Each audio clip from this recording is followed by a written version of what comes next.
Welcome back to the Imperator Rome tutorials. I'm John of Many a True Nerd, and today we're going to be discussing one of the most fascinating mechanics in all of Imperator Rome, and that is trade. And today I've jumped down to Egypt to help me explain a few things. So, in the previous tutorial we discussed cities, and how cities produce goods that provide unique bonuses that are also shared with the local province. We also discussed how powerful the benefits of these goods could be, not just in terms of economic benefit, but also in terms of military. So if we try and recruit to this army right here, you may notice I don't have access to heavy infantry. Even as large an empire as Egypt is not guaranteed access to certain crucial resources, such as iron. And that broadly is what a trade route is in this game. It's you trying to get hold of something which you need and that another empire already has. But before we can get into the details of that, there's one very important concept we need to explain, and that is the idea of a surplus. Here's a good example. There's a small empire just round the corner from Egypt called Samaria, and they've not got a bad selection of stuff here. Earthenware for +5 research points, supply limit up due to vegetables, slave output up due to hemp, generally good stuff all round. So let's say I actually wanted to get that leather for myself. I simply go to Alexandria, click on trade route and specify that I would like to receive leather.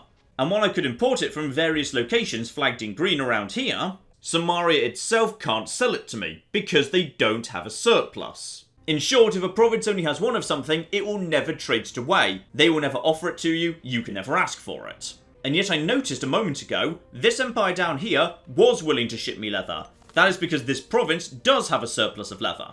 And on this occasion, the explanation is extremely simple. This province simply has two cities that both produce leather, right there and right there, giving them 2 total and 1 spare to trade away. And if we go over to the trade goods map here, you can see that this just naturally happens a lot, even right at the beginning of the game, because trade goods are distributed in a way that makes sense and is historically accurate. So Egypt naturally has huge amounts of grain floating about. So let's talk about the economic benefits of trade. I've already said that Egypt is unable to train heavy infantry at the start of the game, because they don't have iron. So if I just open up my trade routes, thankfully, someone does actually have some iron they're willing to sell me. There we go, my good friends over in Macedonia were willing to ship me some surplus iron. And even more excitingly, if I get rid of one of my old trade routes, I can import elephants from Carthage. And having done that, I can now build myself heavy infantry and war elephants too. So I'm now importing iron and elephants into my capital city of Alexandria, within the province of the Western Delta. As a result of that, as far as the game is concerned, the entire Western Delta now has access to iron and elephants, meaning I can train heavy infantry and war elephants in any city in this province. And even better, this generates a small amount of money for me, each of those import trade routes being worth 0.22 gold per month. Understandably, however, exporting is worth a lot more, so I'm shipping grain back to Macedonia and making 0.58 gold for that, so over double what I make for an import trade route. Egypt does have a decent amount of surplus goods right now, so if I just get time ticking along here, it's only a matter of time until someone wants to buy them from me. Here we go, so my neighbour over in Cyrene wants to import papyrus. Now we discussed in the previous part, that's an extremely valuable resource and I've got loads of it. So go on then, I'll say yes to that. And now if we just go back over to the trade view here, that's worth almost 0.5 gold by itself. Very, very nice indeed. So one way to have a surplus is simply to have multiple cities in the same province producing the same goods. However, there is another way. A single city can produce multiple goods by itself, and that is done with slaves. So we can see here, this city is producing 2 wine all by itself, on account of there being a sufficiently large number of slaves. So you can see here we've got 15 slaves, hover over the wine itself, every 15 slave pops will give us 1 additional wine, so as a result of that, the city has a surplus. But here's where trade starts getting interesting. It's not just about producing a surplus and then selling it to nearby empires. Instead, there's an awful lot of different things you can do with a surplus. So we mentioned in the previous part how trade goods provide unique bonuses. In the case of grain, it boosts population growth. If you're floating a surplus, however, the effect gets greater and greater, albeit with diminishing returns. So because this province has access to grain, it gains 0.1% to population growth. However, there are 3 additional grains not currently being exported anywhere, and as a result of that, each of those is providing 0.05% to population growth, with all 3 therefore totaling 0.15 extra. And a similar effect is true for pretty much everything. So for example, if a province has access to wine, freeman happiness goes up 5%, and for each surplus wine beyond that, a further 1%. So back over in the Eastern Delta, that's a lovely amount of growth I've got there. So why would I ever want to trade that away? Well, we've already discussed how exporting can be worth a lot of money, But there's another side to it as well, because there are 4 different ways that trade goods can give you bonuses. So on top of grain giving a local population growth bonus, and even more so for every surplus, if you export grain, you get national manpower up 5% across the entire country. On this occasion, I've already got that one. This is where the trade overview is extremely useful, by the way. It lets you know which bonuses you've already got. So I'm exporting papyrus, I started doing that to Cyrene a moment ago, and as a result of that, I get plus 5% research points to the entire country. And grain gives me that 5% national manpower. So exporting one of as much as you can is definitely a very, very good idea. But of course, we haven't touched the best one of all yet. The capital surplus. You see, by default, all trade happens within your capital, in my case Alexandria and the province of the Western Delta. And having a surplus within your capital provides yet another empire-wide bonus. So in the case of these fish here, the population is growing nicely locally because of fish. There is also a surplus of 2 additional fish, and on top of that, because this is the capital, national freeman happiness across the entire empire goes up 5%. This makes picking imports into your capital an extremely interesting decision to make. Let's just actually increase the number of trade routes I've got by changing my governor policy over to encourage trade. Lovely, so there's an extra one right there. So in this case I've got dates, earthenware, dyes, iron and elephants inside my capital province. But I do not have a surplus of them. So if I was to import any of those, I would suddenly have a surplus, and as a result of that, I'd pass on a benefit to the entire empire. In the case of dates, that would boost commerce income by 5% across the entire country. And that could be worth an awful lot of money. No one actually has any dyes to trade at the minute, but if I were able to import those, national citizen output 5% up across the entire empire, so a massive increase in the amount of available manpower. And a slightly weaker one for earthenware, because earthenware is extremely common, 2.5% boost to national freeman output. So go on then, let's see how powerful this actually is. Right now I'm making a surplus of 16.24 a month. I'm actually going to import the dates right now. And for security, I can actually import that from myself. There's nothing to stop you importing from a province elsewhere in your own empire. In fact, it's actually worth slightly more money as well, 0.49 gold a month as opposed to 0.24 from importing from the Seleucid Empire. Though bear in mind, of course, the downside is I'm losing a benefit from the territory I'm importing it from. And there we go, my income just jumped up to 17.91 gold a month. I'm pretty sure that tax hasn't changed at all. That's purely a jump in commerce off the bonus 5% and of course the income off the dates themselves. So right now all my trade routes are committed. I can't actually get the bonus from earthenware, unless of course I decide to produce my own. So I see that we're producing the earthenware in this territory over here, where there are only 3 slaves. But if I can get that up to 13, then this territory will produce an extra earthenware, giving me a nationwide bonus. So here we go, we've got 10 slaves just next door, they're not doing anything right now, so just click here and start moving them. Being slaves, it's very cheap to move them around. There we go, the entire slave population moves over there, that goes up to 13, earthenware goes up to 2, and as a result of that, we have now got ourselves a surplus of earthenware, and from that we get research points plus 1%, and national freeman output up by another 2.5.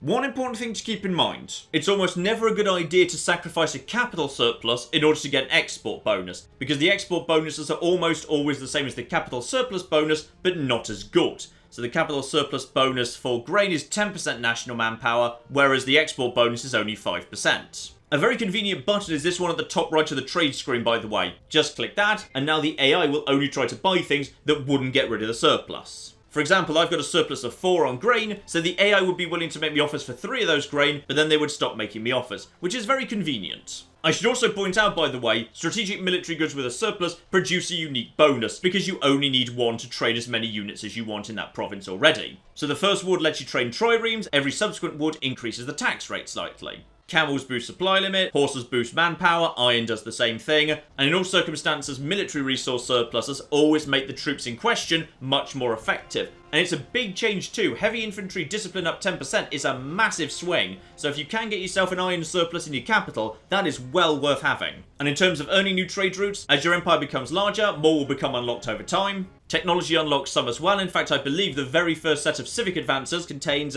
yes indeed, the logistics bureau, so you can have an additional capital import route as soon as you finish the first set of tax. There'll also be certain events that just pop up as you play, offering you the possibility of buying a new trade route. If one of those does show up, Always, always, always take it. There is no chance a new trade route won't pay for itself many times over. Never turn down a new trade route, no matter what it costs. And jumping over to Macedon for a second, one other thing to keep in mind in your trade policy. Be very careful what you're exporting to people who you might want to go to war with. Macedon starts off in a very fortunate position. They actually possess a surplus of iron, so people will approach you looking to buy it. If we look around Macedon's likely enemies, however, Epirus does not have access to iron, and neither does Epirus' ally up north. If you end up going to war with these guys, they will not be able to produce heavy infantry, and you will. If you trade someone iron, horses, elephants, anything of that nature, be aware that gives them the ability to train elite troops they wouldn't otherwise have access to.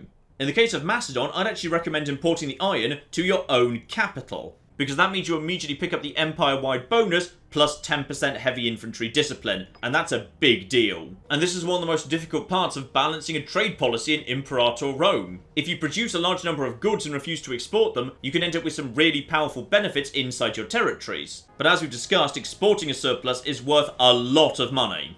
And now we've discussed both cities and trade, now will probably be an excellent time to give an overview of the economy in general. So there's a nice economy screen right up here in the green. This is basically just a useful summary screen letting you know roughly how your empire's doing. So on this occasion we're running a very healthy surplus indeed, and then the game breaks down the sources of your income. Tax, which as we've already discussed is primarily a function of how many slaves you've got in all of your cities. Commerce, a function of the trade deals you do and also all of your citizens, they contribute to that as well. And tribute, this is if you have any smaller empires who you've made into your tributaries. On the other hand, there's cost of your armies, cost of your navies, cost of your forts, and the wages of everyone who's got a position inside your government. And finally down at the bottom, if you desperately need a special currency in a hurry, you can directly convert cash into any of the special currencies, but it is never a good deal. On this occasion, the game wants to charge me the same amount of gold I'd make in about 18 months for an amount of oratory I'd earn in about 4 or 5. So unless you're absolutely desperate, this is not a good idea. One quick economic tip, by the way, as I jump over to Rome, having just taken over Samnium and their allies to the south. If after a major war you suddenly notice your economy looking weirdly dicey, it's probably because you've inherited a giant pile of fortresses, and fortresses are really expensive. Back over to Egypt in the economy screen, you'll notice there's also various options to tinker with your expenditure if your economy's not looking like it's in great shape.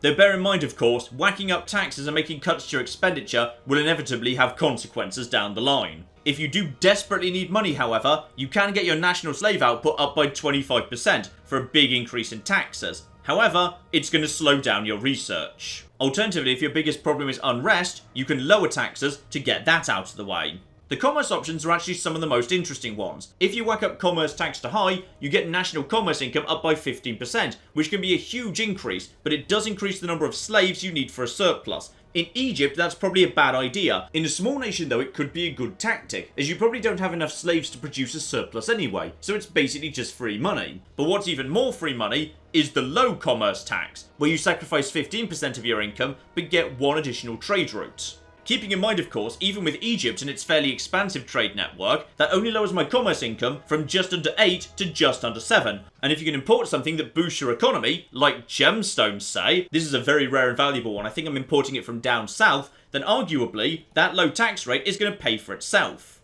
Trying to cut expenditure, however, is even more dangerous, and I wouldn't recommend doing it unless you're absolutely desperate. You can reduce how much your armies are costing you by a very significant degree, but at the cost of 80% of their morale, basically meaning they're pretty much useless in a fight. Now, if you're extremely confident that you're entering a period of sustained peace, then that's absolutely fine. The problem is, if you actually switch them over to that figure and then switch them back, their morale takes time to recover. And down here at the bottom, we've got maybe the most important one of all, wages, how much you give to all of your characters. But that's actually quite a big topic. So we're going to leave things off here, and in the next tutorial, we will discuss characters. Hopefully, I'll see you there.